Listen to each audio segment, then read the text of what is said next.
I got to be honest with you, this weekend just got way more interesting than I expected, and not in a small way.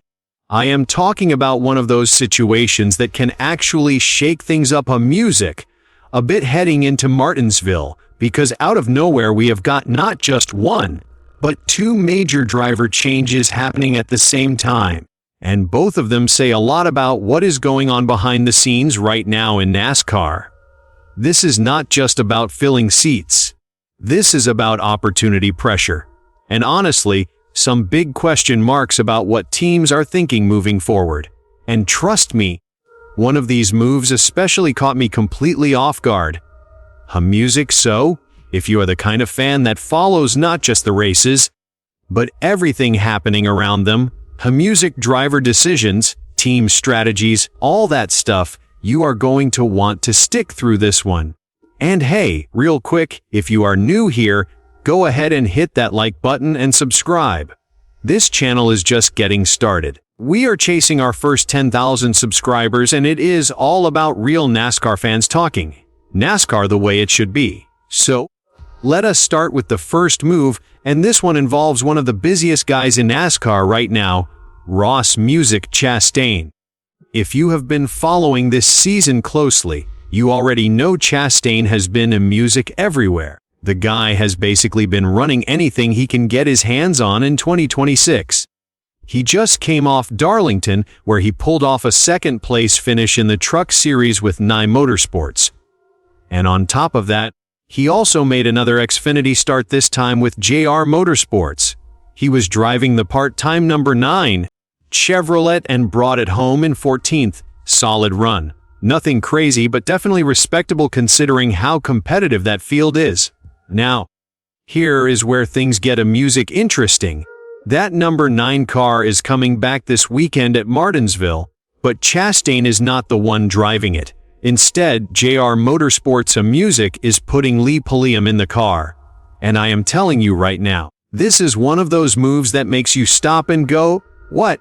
Pulliam is 37 years old from Samora, North Carolina.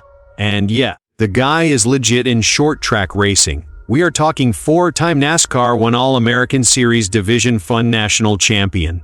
That is no joke. Plus, he has got 3 wins in the car's late model stock car tour.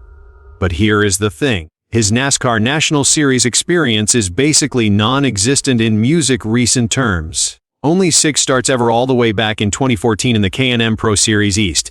So this is a huge jump. Now, before anyone starts thinking Chastain is out of the picture, he is not. He is still racing this weekend at Martinsville, just with a completely different team. He is going to be driving the No. 91 Chevrolet for DGM Racing in partnership with Jesse Augie Motorsports. And that makes this his 3rd different team in just 4 Xfinity starts this season. Music, that is wild. And it does not stop there.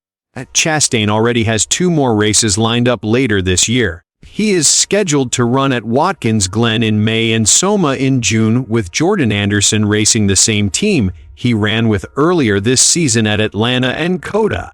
Now here is something really important that a lot of fans might overlook. The rules have changed. Full-time Cup drivers with more than 3 years of experience can now run up to Music 10 Xfinity races per season. That used to be capped at 5. Music, so do not be surprised at all if we see Chastain back in that number 9 car again later this year. This feels more like a rotation than a replacement long-term, but still giving Pulliam this shot at Martinsville is a big deal. Short track guy, short track race. This could either be a genius move or a really tough learning curve. Now let us talk about the second story, because this one also caught my attention, and it involves veteran driver J.J. Yale. Many has been around forever. We are talking about a guy who tried to make 2026 his 22nd Cup Series season and 23rd in NASCAR national competition. That is insane longevity. He attempted the Daytona 500 with NY Racing Team, did not qualify, but then came back the next week at Atlanta and made it happen. Since then, he has not been back in the Cup car, but he has stayed active in the Xfinity Series. He ran at COTA with Young's Motorsports, where Brad Perez actually had to step in mid-raw and finished 28th. Then Yale came back at Darlington with Hettinger Racing and finished 25th. And here is where things get chaotic. That No. 5 Ford from Hettinger Racing has basically been a revolving door this season.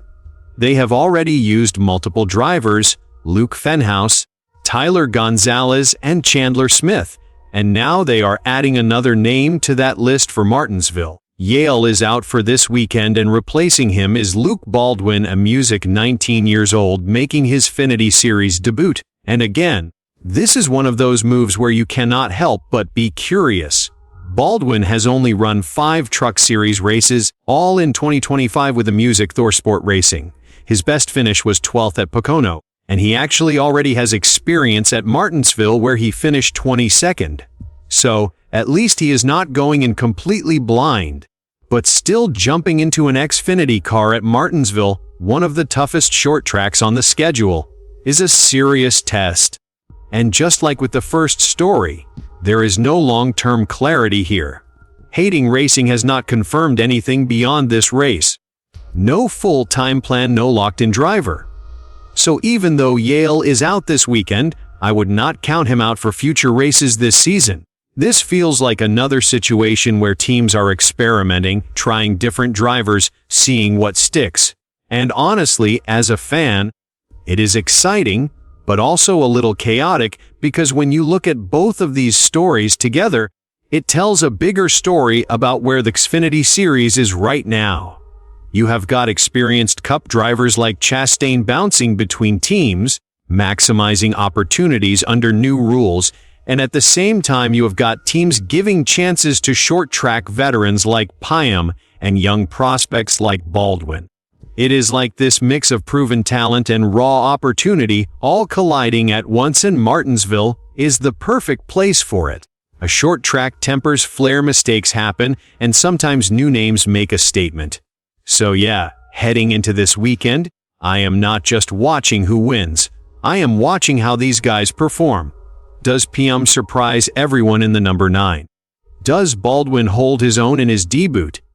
And what does this all mean for the rest of the season? Because these decisions do not just stay at Martinsville, they ripple into future races, future rides, and maybe even careers. And that Shea music is what makes this so interesting right now. Alright, now, I want to hear from you. What do you think about these moves?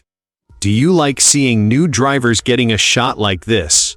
Or do you think teams should stick with more experienced names? Drop your thoughts in the comments. Let us talk about it, and do not forget like the video if you enjoyed this breakdown, and subscribe music to NASCAR Nation Report. We are just getting started here, chasing that first 10,000 subscribers. And if you are into real NASCAR talk like this, you are going to feel right at home.